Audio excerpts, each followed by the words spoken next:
Pertama, kita ingat bagaimana buruknya ghibah di mata Allah dan Rasul-Nya. Cukup itu saja sebenarnya kalau sebagai orang beriman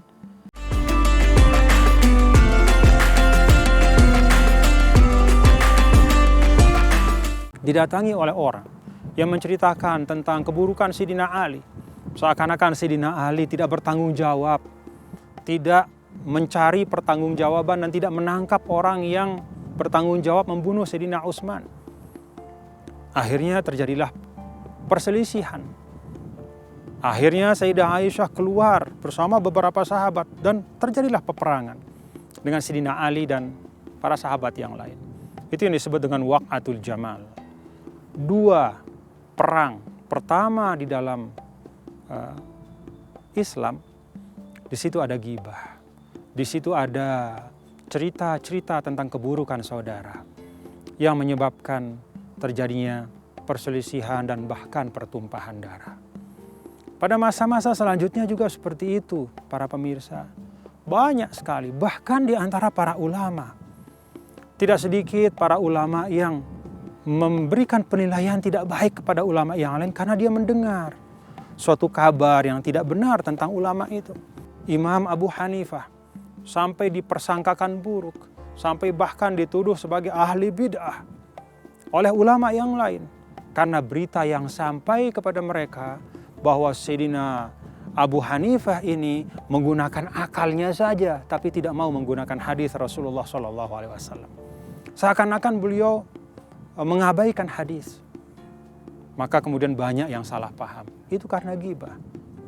Para pemirsa yang dirahmati Allah Subhanahu wa taala, kalau kita tarik ke konteks kekinian ya, kita, orang-orang di sekitar kita, sahabat kita, keluarga kita, rasanya pelajaran lebih dari cukup bahwa seringkali persaudaraan itu rusak karena ghibah.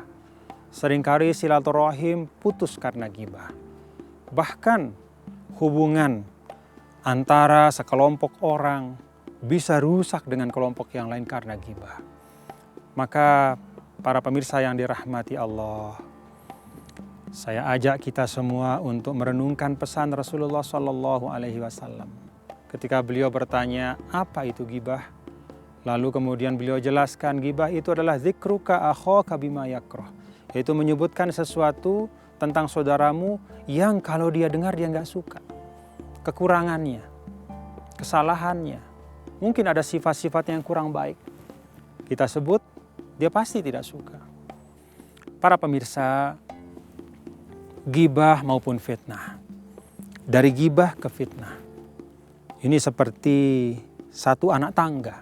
Bukan anak tangga yang naik menuju kepada ridho Allah, tapi anak tangga yang turun menuju kepada kemurkaan Allah. Maka kita tarik kaki kita dari anak tangga itu. Kita jauhi. Kita jauhi. Para ulama menyampaikan, pertama, kita ingat bagaimana buruknya ghibah di mata Allah dan Rasul-Nya. Cukup itu saja sebenarnya kalau sebagai orang beriman, kita ingin ridho Allah, kita ingin syafaat Rasul, masa iya kita gemar melakukan hal yang Allah dan Rasul-Nya tidak sukai. Yang kedua, kita ingat bahwa ghibah memakan kebaikan. Jangan sampai kita mengalami apa yang disebut oleh para ulama sebagai fata morgana amal. Rasanya udah banyak yang kita lakukan, tapi di akhirat tidak dapat kita nikmati.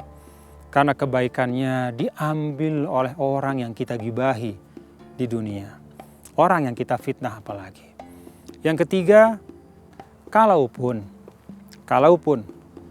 katakanlah kita masih ada kesukaan mencari-cari kekurangan, maka jangan cari kekurangan orang. Carilah kekurangan diri kita sendiri. Dan yakinlah para pemirsa, itu nggak bakal ada habis-habisnya. Mencari kekurangan diri kita ini semakin kita cari makin banyak. Kalau mau menghabiskan umur di situ, kata Imam Ghazali, itulah orang yang beruntung. Menghabiskan umurnya mencari kekurangannya untuk dia perbaiki. Kemudian yang terakhir, tentu saja yang merupakan pamungkas dan pesan dari Rasulullah SAW kepada kita. Man kana yu'minu billahi wal yaumil akhir falyaqul khairan aw liyasmut. Siapa saja yang beriman kepada Allah dan hari akhir, maka katakan yang baik. Katakan yang baik. Bicara yang baik.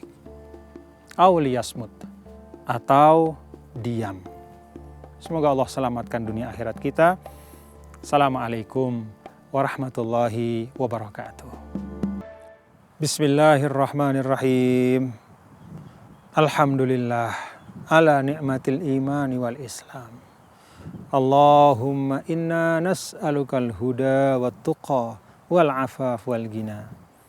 Rabbana zalamna anfusana wa illam taghfir lana wa tarhamna lanakunanna minal khasirin. Allahumma afina min bala'id dunya wa azabil akhirah. Ya Allah, selamatkan kami dari bala cobaan di dunia dan dari azab di akhirat kelak.